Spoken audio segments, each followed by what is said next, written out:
Good afternoon, everyone. This is Joe Levitt. I am the Strategic Director of the FDA Alumni Association. I'm also a former CFSAN Center Director, among other roles. And I am just delighted to again be hosting a webinar on for those of you who are out looking for jobs due to having been riffed, took early retirement, or whatever reason that you find yourself in.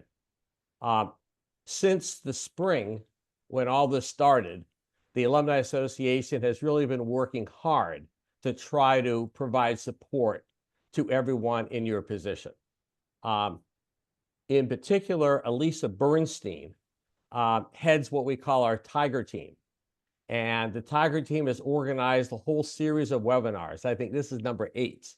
But we started with product-specific areas, one for medical products, one for foods. We proceeded to a series of ones for Drug and Biologics Council. Then we moved to communications management. And having gone through the whole FDA, we're now into more practical, this is what you need to do to get a job. We know the support is good, but the bottom line is the bottom line. And we are absolutely thrilled that we have partnered with Emily Worden, whom you'll see on screen there waving to you, I hope. If not, you'll see her in a few minutes. She is a certified career coach. She is rated as the #1 career coach on LinkedIn by virtue of her following of, get this, over 100,000 followers. So some people find her valuable, apparently. And we certainly have. She did a webinar for us last month called Roast Your Resume. Many people on today's call, I imagine, were on that webinar also. In fact, those of you who evaluated it gave her rave reviews. The evaluations actually came out 5.0. Even my wife would say a 5.0 is a pretty darn good rating. So we are delighted to have her back. Emily, as she has described, has a 5-step method for getting a new job. Step 3 of which is called build your brand. And today we started that a little bit last time with the resume, but today really jump into it because the LinkedIn now is the #1 way to build your brand. First, to describe who you are, and then to connect with others that raises your visibility on LinkedIn. So Emily will be going over all that stuff.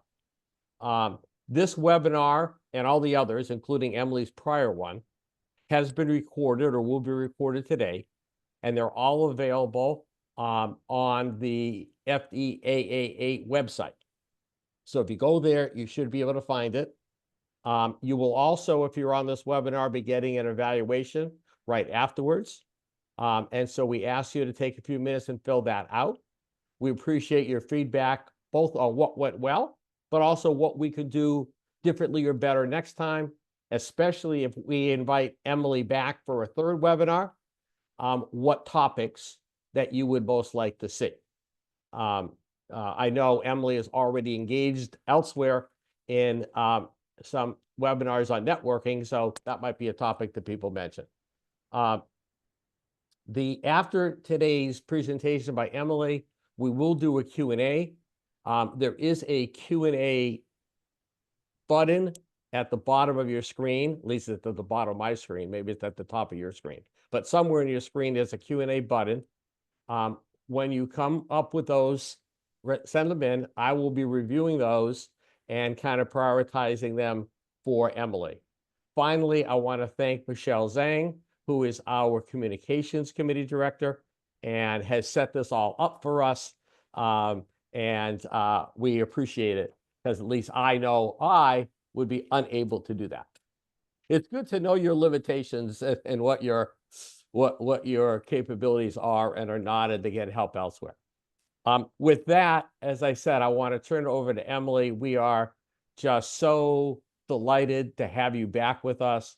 And as I said, you were just a huge, I'll double your term. You were a boost to our membership with your Roast Your Resume. So we ask you to continue that today on building our brands. using LinkedIn to work for us.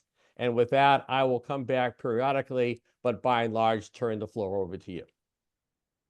My goodness, Joe, thank you for that wonderful introduction. I hope I live up to it. We'll see. And thank you all for joining me here today.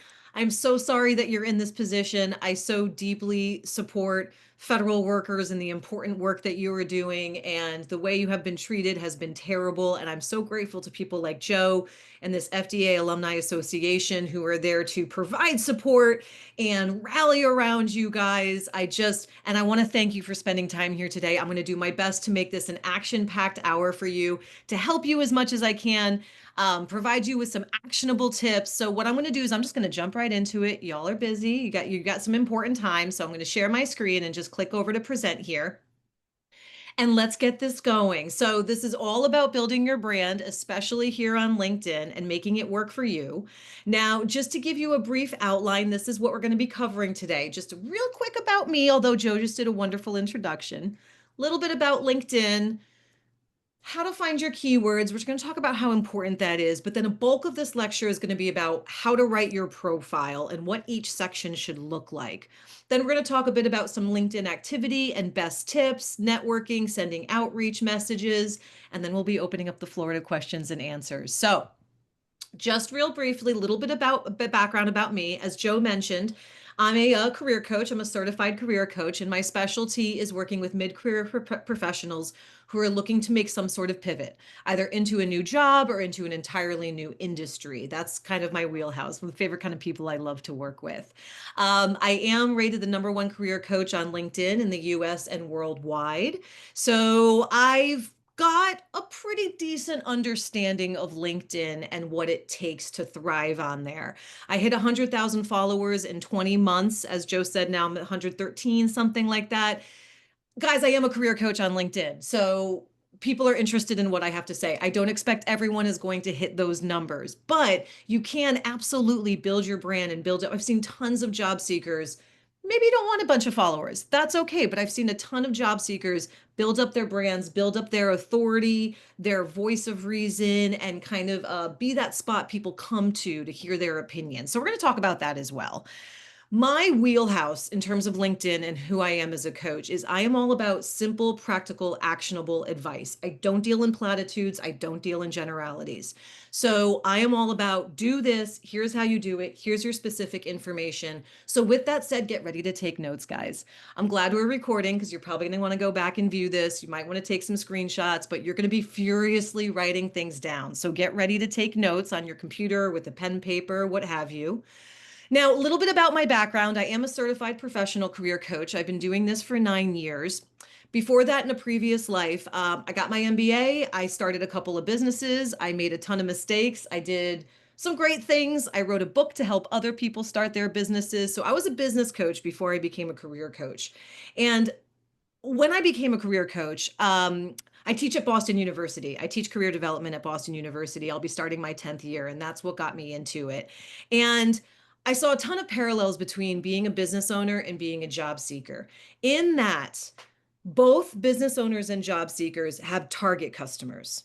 So you as a job seeker, your target customer are the places you want to work. And those target customers have pain points. They have problems, wants, and needs that they're trying to solve. And they're willing to spend money to solve those pain points. They're willing to hire someone to solve those pain points. So it's your job as the job seeker to say, I got you. I understand your pain points. Here's how I'm going to help. As I like to say a lot, the job search is not about you. It's about what you can do for them. So as a business owner, you're all about your target customers. Who are they? What do they want? What are their pain points? How do I satisfy that? Your job search is the same way. Who are my target employers? What do they want? What are their pain points? How do I satisfy that? Now let's turn that to LinkedIn. On LinkedIn, your target customers are the companies where you want to work, recruiters, and hiring managers. So you are writing your profile with that audience in mind. So with that said, a good first step that I recommend. Oh, wait, sorry, I forgot. I forgot to talk about LinkedIn a little bit before I get into keywords. Hold that thought. Just real quick. If you haven't been on LinkedIn for a while, or even if you have, you might be shocked to see how different it is. I've been on LinkedIn for, I don't know, decade, something. It used to be a very professional, buttoned up site, set and forget it, put up your resume, put up your profile, call it a day. People would reach out to you, not anymore. They've been really pushing to make it another social media site, for better or worse. Everyone has their opinions on that. But what that means is we want to get to know the person behind the profile. It's a social site. We want selfies. We want pictures. We want pictures of your pets. We want to know what's going on in your background. We want to know about your hobbies. You don't have to do all that if you don't want to. I just want to let you know that's where this site is going. So if you haven't been on there for a while and you log on and like, why are all these selfies and pictures of dogs? Well, pictures of dogs are awesome. That's why. But that's the new normal on LinkedIn. The other thing to understand about LinkedIn is that, as I say all the time, the algorithm gets really cold and lonely, meaning the algorithm does not like it when you neglect the site. It wants you, it's a social media site. It wants you to be active on the site. It wants you posting. It wants you commenting. It wants you liking. It wants you logging in. It wants you interacting. The more active you are on the site, the higher you rank in search results and the easier it is for recruiters to find you. I'm going to talk about that more in depth, but I want you to understand LinkedIn is a social media site and it is no longer a set it and forget it site. If I were to ever get a tattoo on my forehead, this would be it. You write your LinkedIn profile for the job you want, not the job you have or the job that you had. Okay. So oftentimes the mistake I see with LinkedIn profiles is people are like, in their headline, this is my current job title or my most recent job title. Here's the company I work for. No, no, no, no, no. Your LinkedIn is a marketing document. You are positioning yourself for the jobs that you want next.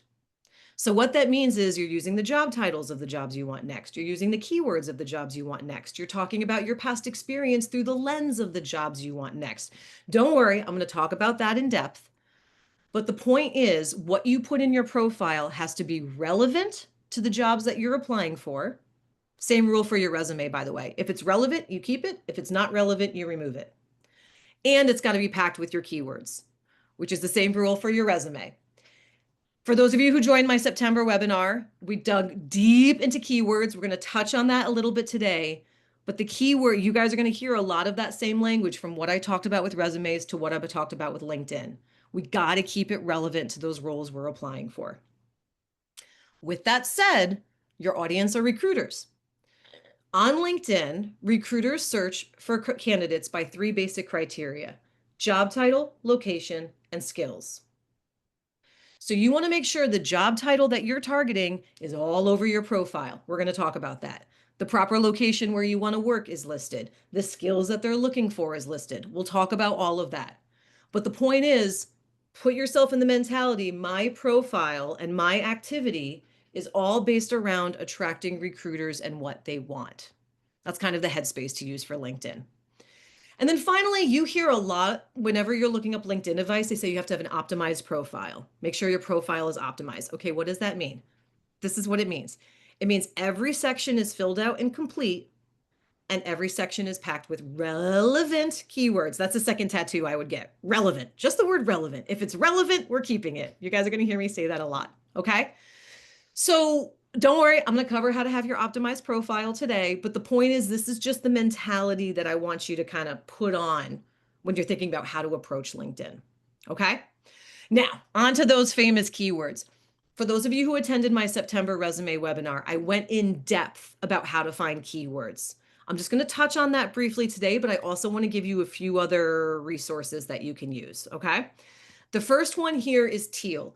Teal is this image that you see here. Teal is an AI resume builder. They're a great company. I like them a lot. But they have this incredible service they never talk about called Career Paths.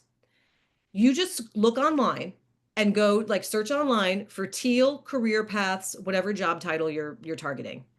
And you're going to get this amazing breakdown. You see here on this image that I have here on the left side, it breaks down how to become this job title, what kind of keywords you want, what are the skills you want, what your LinkedIn should look like, interview questions, all of these amazing resources. But I use this constantly with my clients where we go right to the job title they want. We click on this category skills, and you see this green box here talks about hard skills. This list of hard skills, that's what recruiters are searching for. That's what you want to have listed in your profile. In your about section, your headline, your skills section. Don't worry, we'll cover all that. But this is a great place to start. Teal career path. Okay. Next, just straight up searching online and just going, what are the top skills? What are the top technical skills or the top hard skills for this job title? Whatever's showing up, you want to make sure those keywords are in your profile as well. You can also put the job descriptions into ChatGPT, find 2 or 3 job descriptions per job title that interest you, pop it into ChatGPT and say, pull out the top 10 hard skills and soft skills for me.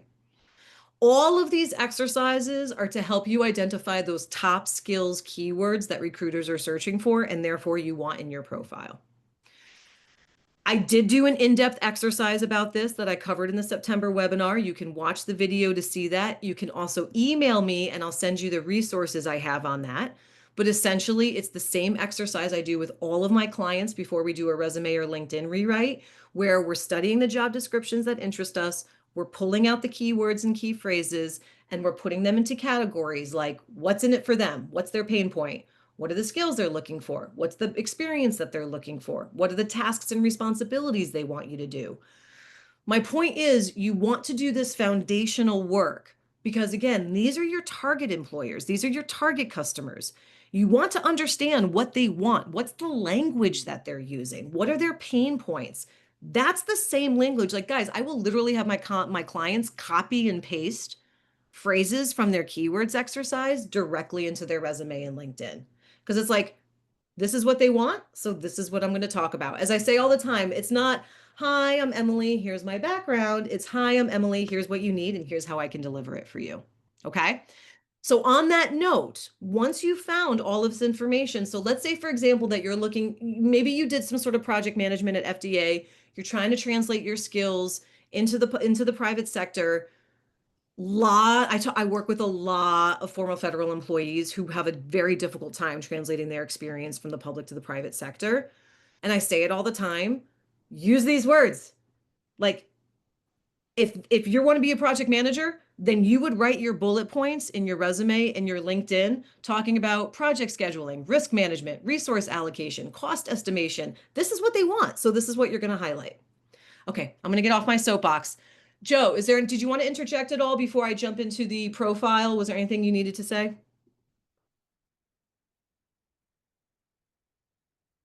Okay, I think we're good. Joe was maybe going to remind people about Q&A. Yeah, Um, my audio was off. Sorry, friend. And my video was off. But other than that, I'm doing fabulous. Thank you for that kind of intro. I just wanted to reinforce and echo something you said. From the first webinar last month, my biggest takeaway, which you just repeated, and I will repeat again for our viewers, is that it used to be in job hunting, it's all about how awesome you are. Yeah. I can do this, I can do that, I can do this, do that. Whatever you need, man, I can do it. Mm-hmm. I'm just a fabulous all-around athlete. And that's not today's world. Today's world is, if you need this, that's what I do. It's employer focused. It's not job hunter focused. And it may mean you've got to, have a few different variations, tweak your resume and so forth, but especially your LinkedIn profile, you've got to have it applicable enough because you only get one crack at it. That's right. You're going to have to use the keywords that most basically describe the kind of job you want that people are looking for. That's right. And it's kind of a relief, Joe, because sometimes people are like, I don't know how to explain my background. I don't know what to say. That's it. This is your guide right here. This is what you say. Just use this as a guide. You don't have to reinvent the wheel. That's it. Okay, with that, take it back. Thanks, Joe. All right, guys. Now we're getting to the serious stuff. This is going to be a few slides here about how to write your LinkedIn profile step by step. So get ready to take notes, okay? Because we're all about optimizing our profile. Let's start right at the photo at the top. Just a couple of rules here. Nice plain background, nothing busy in the background. Your face is taking up 60% of the frame. Excuse me. You've got a nice, big, approachable smile on. We want to look friendly and approachable. We're wearing whatever clothes are appropriate for the kind of jobs that we're targeting. And then I've got the pixel sizes here. So we just want to make sure we have a nice, friendly, approachable photo. Um, I definitely recommend having a photo on. I know some people don't for privacy reasons. However, it's makes your profile less approachable.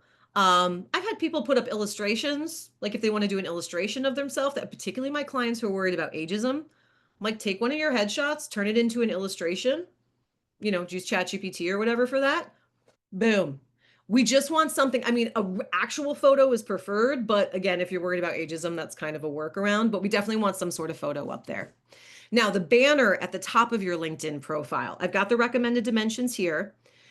The thing is, you want to, when you make your banner, you want to test how it looks on both desktop and mobile, because on mobile, I want to say something like 60% of LinkedIn users are on mobile, and the the banner definitely it's smushed together. So you just want to double check how that looks. Look up your profile on mobile.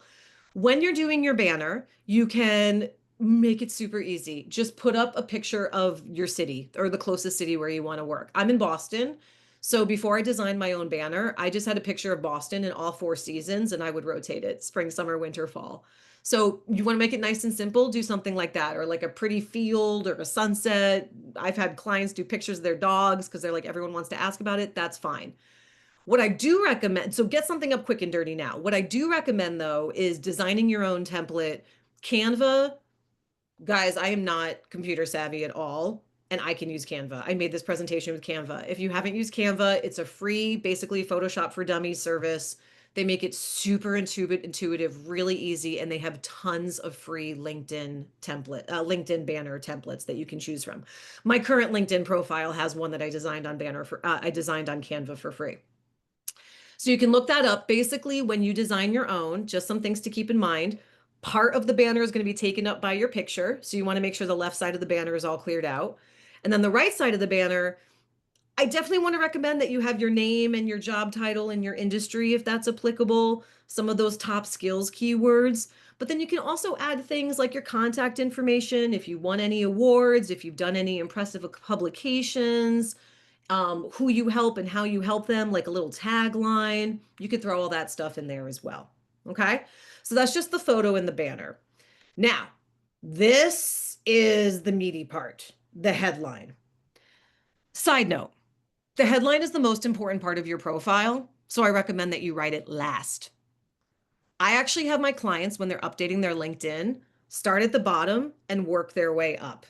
So they start at like education and skills and volunteering and publications. Then they get into experience, then the summary section, then the headline. But I didn't write the presentation that way because I thought it would be confusing. But the headline is the most important thing. So that's why I say write it last. But don't worry, guys, I'm going to give you a template for it. So you get 220 characters in your headline, but only about the first 50 characters are visible. Like when you're commenting or you're interacting with LinkedIn at all, only those first 50 characters are visible. So you really want to make sure those first 50 characters are packing a punch. Okay. Once they click on your profile, they can see your full headline. So this is my closest I've come to a magical LinkedIn headline formula. I've never seen anyone put it together like this before, and this really works for my clients. Because again, recruiters are searching by job title, location, and skills. So let's accomplish as many of those things as we can in the headline. Because LinkedIn puts the most amount of weight on the headline. I think I read it was like 20% more. The algorithm puts the most amount of weight on the headline than anything else. So you want to make sure that headline is packed with stuff that recruiters are looking for.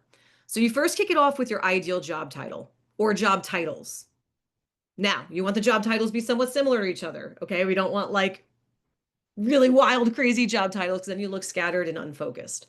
So you have your ideal job title, maybe another 1 or 2 job titles after that. You have your vertical. So ideal job title, keyword, keyword, keyword.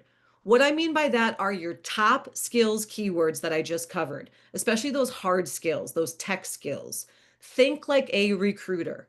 A recruiter does this thing called a Boolean search. What they do is when they're looking for particular candidates, it's essentially a long Google search query. And they're typing in job title plus this skill minus this skill plus this location, go. So they're searching by these top skills. So you want to make sure those top skills are in your headline. That's why the keywords exercise is so important. And again, these are the keywords for the job titles that you're targeting. So you got your job titles, you got your top three or four keywords. Then you've got this magical phrase, I help blank achieve blank by doing blank. Don't worry, I'll break it down. You don't have to follow this exact format, but the point is that you're saying in one sentence, this is who I help and this is how I help them. Because again, your target audience has a pain point that they're trying to solve. So you want to speak to that pain point and say, hi, I solve your pain point right here. So let's break down that sentence section by section. I help my target customers. So if you want to work for Fortune 500s or startups or smaller mid-sized firms or tech firms or healthcare firms, whatever it is, that's what you want to identify there. Achieve their pain points. So you could say, I help them solve this problem or bring these results. It's all in the keywords. The key, especially that teal that I just showed you, all that kind of language is in there. The job descriptions, it's also in there. If you go back and do my keywords exercise, we break this down. The key is really understanding what is that pain point that they have. So I help my target customers solve their pain points by doing my unique combination of skills. Okay. So let me show you guys a quick example because your head's probably spinning. You're like, what does this look like practically, Emily? This is a perfect example. So this is someone who's targeting project management. Then they've got their top three skills keywords there. And then they've got their I help sentence, their pain point sentence. Now, I like to say a bonus is if you can incorporate some numbers if you want to. So it's like, I help organizations grow their business 20% by doing XYZ. This is where you're getting numbers from your resume and putting that up in the headline, because it's the difference between show versus tell. You can tell me you're good at something, but if you can throw in a number, that shows me that you've done it in the past. I went in depth in about numbers, how to find numbers for your resume. I have resource. I went in depth in that in September. I have resources for that. You can email me if you want more information. I'll have my email at the end. But another side note is if you can include any of these credibility statements. So if you're award winning, or you have lots of years of experience, or if you're accredited or you're certified, all of these kind of credibility statements help with your headline as well. Okay, so that's your magical headline formula. Write it last after you've done the rest of your profile. Do your keywords first, then work on the rest of your profile, then do your headline. Now, let's get into the summary. I'm going to break this down for you guys paragraph by paragraph. There are 5 paragraphs that I recommend to my clients. This is the exact same advice I give my clients. First of all, understand that you have 2,600 characters, but only the first 250 to 300 characters are visible before people have to click see more. So you really want to make sure those first few sentences, it's like 2 or 3 lines, have this nice hook, draw people in, they understand what you're about. This is pretty much the standard format that I recommend you kick off your LinkedIn with. Okay, I'm going to give you guys an example. By the way, you can also use this to kick off the professional summary of your resume. You're basically summarizing who you are and how you help. Okay, so here are 2 examples that I'm going to give you a moment to just kind of process this while I have some tea. So what I love about these is it's saying, this is what I want to do next. You're being really specific to your target customers. It's like, oh, hey, if this is you, let's talk. Okay, so that's one way to kick off your summary. Here's 2 other versions, different sides of the same coin, right? So I have X years of experience bringing these kind of results to these kind of companies or solving these kind of problems for these kind of companies. You're basically summarizing your career in a sentence, no pressure. But that way, if people don't click see more, they understand in that 1 or 2 sentences what you're about, what you have to offer, what's your background. So this is how I recommend kicking off your summary section. Now, the second paragraph here is where you talk about why you love to do what you do, why your work drives you. And you can list a couple of professional accomplishments along the way, associate yourself with big names. Here's an example that I like to show my clients. While you're reading this, I will say, even this is a little long for me. You have 2,600 characters. You shouldn't use all 2,600 characters. People's eyes tend to glaze over long paragraphs. This is the longest paragraph of your summary section, and even this is a little too long for my comfort. So I just kind of want to make that note to you guys. Try to keep your paragraphs nice and short. Use lots of bullet points, lots of white space. Otherwise, our eyes glaze over it and we won't bother reading it. But here's you're talking about why you're motivated to do what you do. Now, this third paragraph is the most essential part of your summary section. This is what I do with my clients. I have them now. So the first sentence is your professional background. First sentence, first paragraph. Second paragraph, why you love to do what you do. Third paragraph is where you bring in the results. So if you're targeting the same kind of job title, then what you would do is you would do this 3 times. Keyword. So let's say you're targeting project management. You would do, I don't know, scheduling as a keyword. And then 1 or 2 bullet points that illustrate your experience with scheduling. Then you would choose another project management keyword, 1 or 2 bullet points to illustrate your experience with that. And then another project management keyword, 1 or 2 bullet points that illustrate your experience with it. That's one thing you can do. If you're targeting different job titles, let's say you're targeting project management and operations and change management. Well, then what you would do is instead of a keyword, you would have operations, 2 bullet points that illustrate your experience with operations. Project management, 2 bullet points that illustrate your experience with project management, etc. So this is where you can really pack in those keywords that recruiters are searching for, and you can pack in those job titles that you're targeting. That's why I say this is the most important part of your summary. I've been teaching my clients to do this for 10 years, and it's the most effective part of their profile besides their headline. Okay, so that's why I say you do this and you just do it 3 times. That's what I call your third paragraph. Now, your fourth paragraph is where you get to have some fun. Now that we've got the business out of the way, just a little bit, show me the person behind the profile. Give me a little bit of personal details. What do you like to do in your spare time? What are your hobbies? Do you, like what's your favorite sports team or your favorite kind of food? This is what I mean about LinkedIn being more of a social media site. You wouldn't have dreamt to do this 5-10 years ago. Now it's let's get to know the person behind the profile. Okay. If you go to my LinkedIn profile, I have some fun facts listed about me, and they always spark conversations with people I've been talking to. So have some fun in the 4th paragraph. And then the 5th paragraph is your call to action paragraph. This is your final paragraph. What do you want people to do now that they've read your profile? Okay. So these are the kind of roles that I'm targeting. These are the kind of skills I bring to the table, because we want to pack in those keywords a little bit more. Let's talk. Let's connect. Now, I have here a job search specific email listed, janesmithux@gmail. I always recommend to my clients that they create a job search specific Gmail account. It could be their name plus job title at gmail.com or hello, their name at gmail.com. A couple reasons to do this. First of all, it protects your privacy because you're going to put this on your resume and in your LinkedIn. The reason we put it in our LinkedIn About section is recruiters run out of in-mail messages each month, and they love having email addresses listed right there because it makes it easier for them to reach out to you. So when you do a job search specific email, it protects your privacy, but also keeps all your job search stuff in one separate email. It doesn't muck up your personal email. Okay. So if you feel like creating it, I highly recommend it. And you throw that in at the end of your call to action. And that's your summary. Okay. That is how you write. So now we've covered photo, banner, headline, and summary section. Okay. I'm sure you're going to go back and rewatch this and take some screenshots. That was probably really overwhelming, but I just wanted to make sure I covered that with you step by step. Now you've got all of those sections done. Now we're here in the experience section where you talk about your past experience. This is the most important part for talking about your past experience through the lens of the job you want next.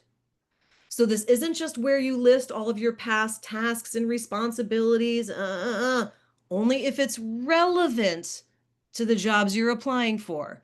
If it's relevant, we keep it. If it's not relevant, we move it. If it's reflecting the keywords that they're looking for, we keep it. If it's not reflecting the keywords they're looking for, we remove it. So I am constantly going through my clients' LinkedIn profiles and going, is that relevant? Is that relevant? Because again, our eyes glaze over long blocks of text. Less is more here, people. Okay. I'd rather you have less information that's relevant than having me drown in irrelevant information. So with that said, there's a certain strategy for how you should do the experience section. First of all, I'm allowing you guys to fib a little bit. Because recruiters are searching by job title, you need to make sure that your most recent job title matches the job title that you're targeting. Let me say that again because it's so important. If your past job title does not match the job title you're targeting next, you have to change it. Particularly, as I've seen with my federal clients, the job titles you all have, very different than the job titles in the private sector. So you really need to make sure that if you're going for a role in the private sector, that you're using private sector job titles, the most generic, basic version of a job title.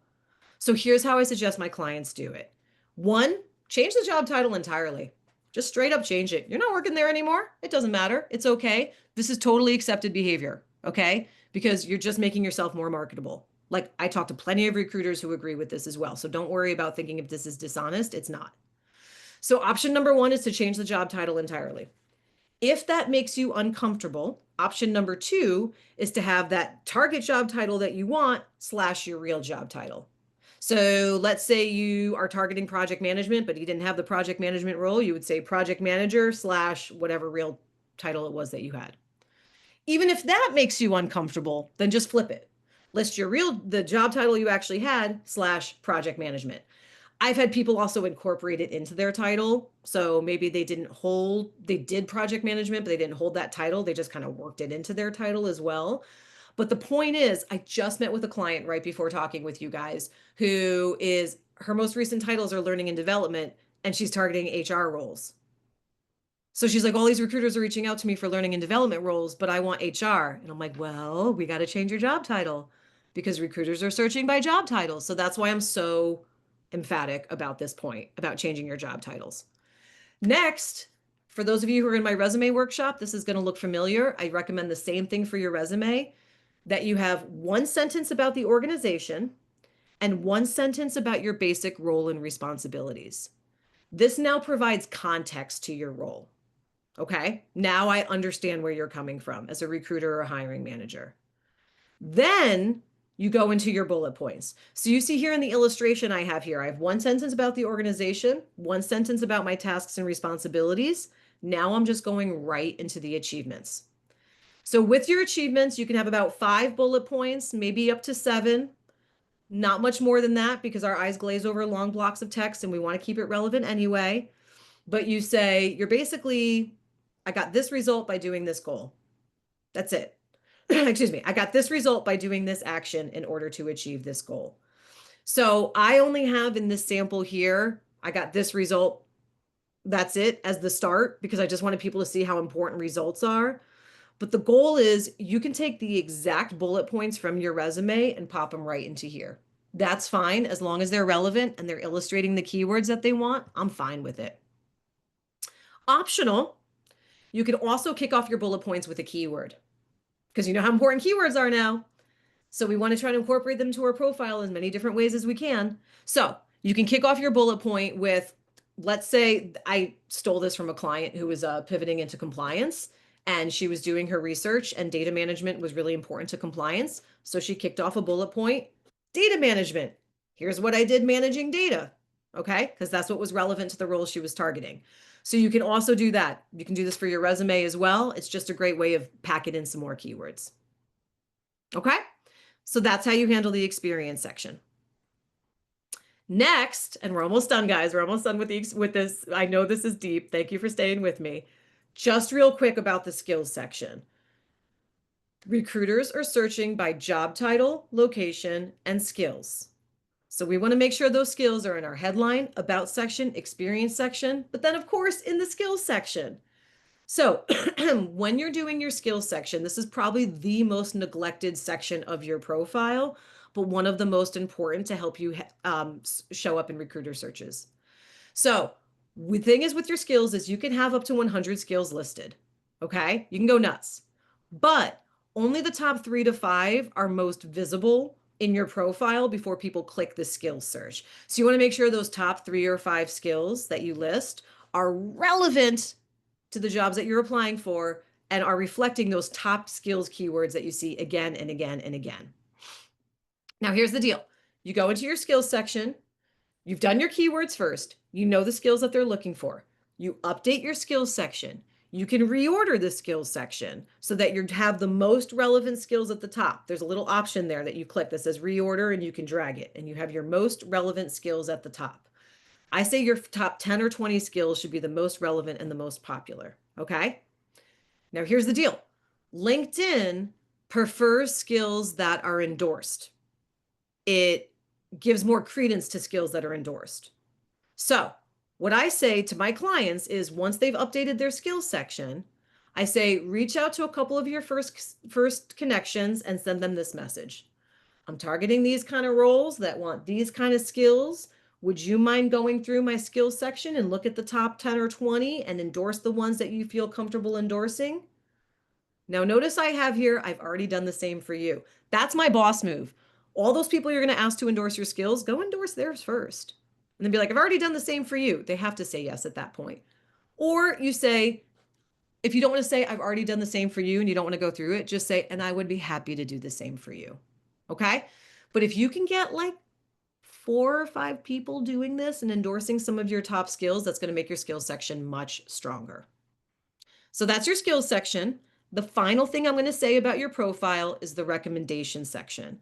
So LinkedIn loves recommendations. It puts most amount of weight on recommendations over skills, actually.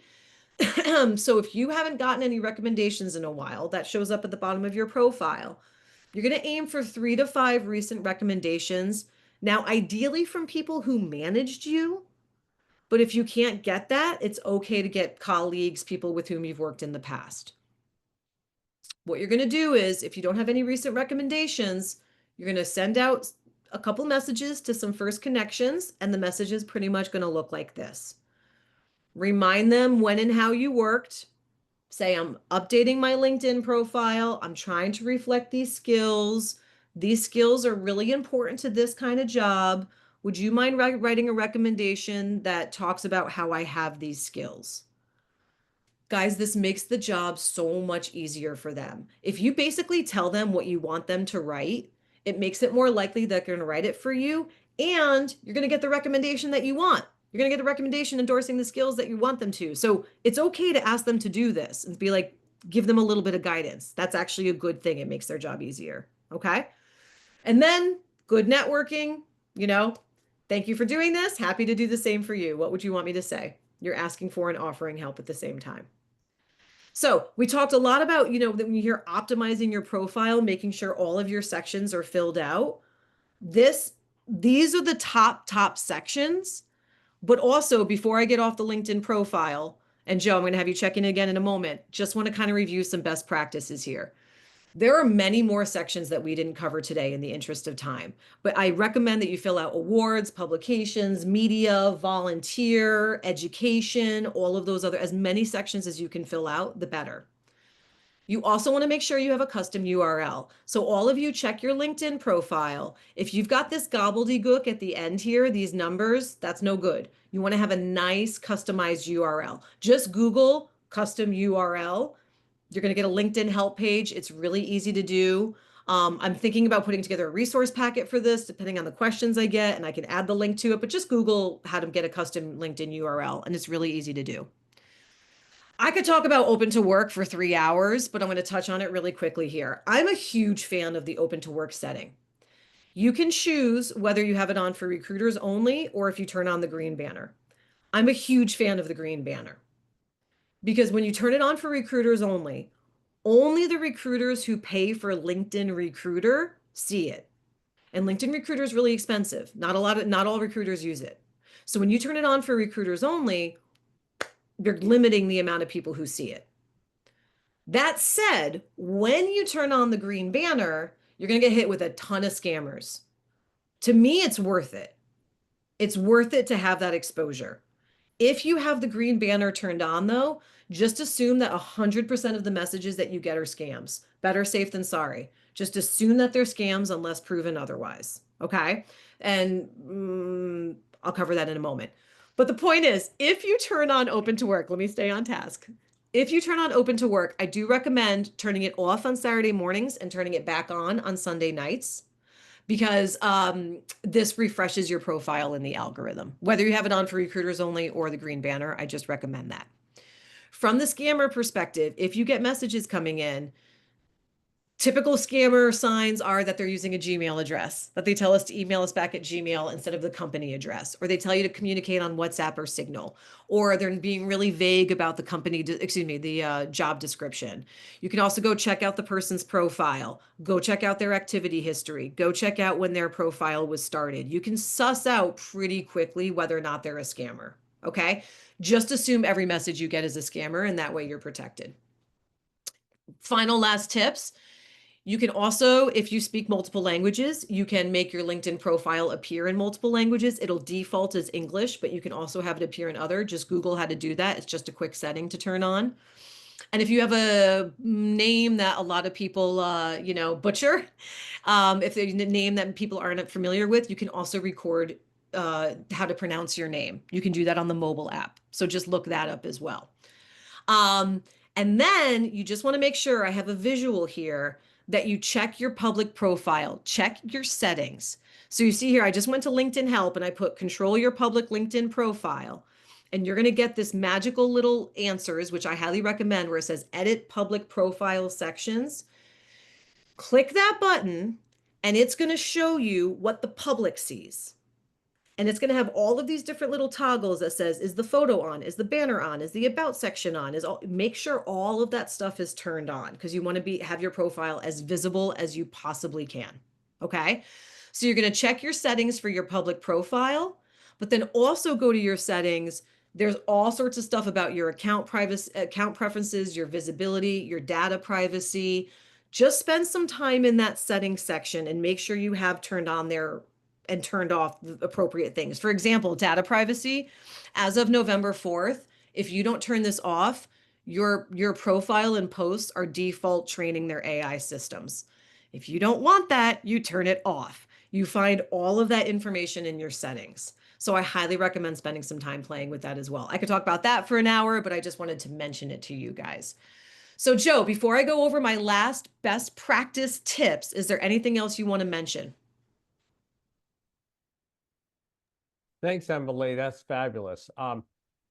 We're going to, after her next section, which will be short, we have a little time for Q&A. I see we have several already in the queue at Q&A. I see some people have used the chat. If you use the chat, please copy and paste it into Q&A, because then I'll have one list to go through. With that, back to you, Emily. Thanks, Joe. All right. I'll wrap this up so that we can get to your all's questions, because I'm sure you have a ton. Boop. Okay. Oh, for some reason I can't control it. We're just going to do this. My animations might not work, but let's see. Oh, boom. Okay. As I mentioned, the algorithm does not like to be cold and lonely. It likes to be nice and warm and toasty and interactive with. So the more you're interacting with LinkedIn, the higher you're going to rank in search results. Okay. So what I do with my clients, once their LinkedIn is nice and done and they're putting their best foot forward, what I give them is a 10 for 30 challenge. Leave 10 comments a day for 30 days. You probably hate me for saying that. If you can only start with 2 or 3 comments and work your way up, I'm happy. The point is that you're showing up every day and you're leaving comments. So every person, I've seen hundreds of people take this 10 for 30 challenge on. I don't like to do like generalities, but I will say it. Every person I talk to is like, my numbers went through the roof. Thank you. I hated you telling me to do this, but I'm so glad I did, because my numbers went through the roof. I've made so many more connections. I have so many more profile views. I have people reaching out for opportunities. So once you update your LinkedIn profile, I highly recommend you get active on there every day and leave comments. Okay. You don't have to post, which might be a relief to some of you. If you can post a couple times a month, I would be thrilled. But most people think about LinkedIn activity as posting. It's commenting and liking and interacting. That's what counts. If you can post a couple times a month, use posts that reinforce your brand. Share stories. We love stories. Share stories about your past successes, challenges you overcame, right? Tell a story about a challenge you had at work, a problem you had at work, and how you solved it. You can also do what you were up to this weekend. Do some personal anecdotes, a recipe you're working on. People love that kind of stuff. You can also talk about what's happening in your industry, trends that are coming up, articles that you've read. All of that is to reinforce your brand. Okay. So comments are where is that, but if you're posting, you can get a little strategic about that as well. I'm also a huge fan of joining industry groups while you're on LinkedIn. So just search online for job title group or job seeker group or the school you went to alumni group or the FDAAA, group. Joining LinkedIn groups are amazing for networking, amazing for post ideas. I've seen recruiters join groups to try to find talent. It's just a wonderful way. I mean, LinkedIn is all about networking. Groups are an easy way to do networking. Okay. And then finally, you can do things like following industry thought leaders, because then you're going to see more of their posts in your feed that you can comment on. You can follow companies that interest you and organizations that interest you. You can follow hashtags. You can set up job alerts and it will say, or excuse me, when you set up your skills, there'll be an option that says, do you want to follow posts about this topic? Click yes. All of that's going to help curate your feed. The more you interact with your feed, the better it's going to get, the easier it's going to be for you to find posts to comment on. And the last thing I'm going to say, this is a doozy, so I'm not going to spend a ton of time on it. I wanted to give you guys some samples because oftentimes people are on LinkedIn to make connections with people, right? I have 3 sample messages here of what you can do. If you're reaching out to fellow alumni, I'm a huge fan of reaching out to alumni for opportunities. Here's a sample message that you can send. I also have a sample message to send when you're cold calling people at places where you want to work. And I have a sample message for when you're reaching out to recruiters. Now, I'm in the middle of a series of webinars for myself about networking, as Joe mentioned. Last week, I covered the webinar was called How to Network If You Hate Networking and Don't Know Anyone. This week's webinar is exactly about this, how to reach out to people at places who work where you want to work. So you go to my LinkedIn. I'm actually going to do a post this afternoon about it, but I've got a webinar coming up on Thursday about networking. And then my webinar next week is about how to reach out to recruiters. But for now, I wanted to give you guys a couple of sample messages that you could take home with and inspire you. So with that said, Joe, I am done. Here is my contact information for those of you who have questions. You're welcome to reach out to me if you need any clarifying questions, need any resources that we discussed today. But Joe, I want to get to some questions. So what you got for me, my friend? Okay, thank you. And everybody should write down Emily@emilywarden.com. She does respond, not within 5 minutes, but she does respond. No, not within five. You'll get not within 5 minutes, but I will get back to you. Okay. First question. Should we expect recruiters to have premium level accounts and or be verified before we start sharing our information with coming messages? Is it reasonable to assume that a recruiter from JP Morgan will not be using a Gmail account? Yeah, 1,000%. That's a great example. No recruiters are using Gmail accounts. They're all going to have company emails. So that is the number one tell about a scam. Is if they say, reach out to us, we have exciting opportunities, this name at gmail.com, scam, scam, scam, run away, block them, move on. I'm really glad this question mentioned premium. I didn't get to this in the lecture. I don't use premium. I don't tell my clients to use premium. You are limited to only 5 messages a month without premium, but this is what I have my clients do. Update your LinkedIn, make a list of all the people you want to reach out to, sign up for the free trial, send all of your messages, and then let the free trial expire. Also, premium members often have invitations for 2 months free premium. So just write a post. Hey, anyone in my network have a free premium for 2 months? Hook me up. People do that all the time. So that was a 2-parter, but I'm really glad that question was asked. Okay, great. Next question. You always need a sentence about your organization. For example, describing FDA when you are targeting pharma, they know what FDA does. Great question. In that regard, I would focus on the pharma part of FDA. So you could say FDA is the organization, including pharma. You don't have to. Yes, they will know what FDA is, but you can use that sentence as a way to position yourself even more. And say, like, kind of throwing in a few more of those keywords. But if you're writing it and you're like, this is awkward, no, you don't have to have it. Okay. But sometimes it's helpful if you're describing the department you were in. Well, that kind of gets to your next question. Thank you. Should you describe positions with promotions within the same office? Is it one entry, multiple time periods and titles, experience within one office, for example, over 10 years, tends to be the same with progressive responsibility? You guys have great questions. When you input the experience in your LinkedIn, if it's all within the same company, LinkedIn is naturally going to put it under one setting. And it's going to separate it by job titles and years. So it's all going to be under FDA, but then your different titles within FDA will be listed in there.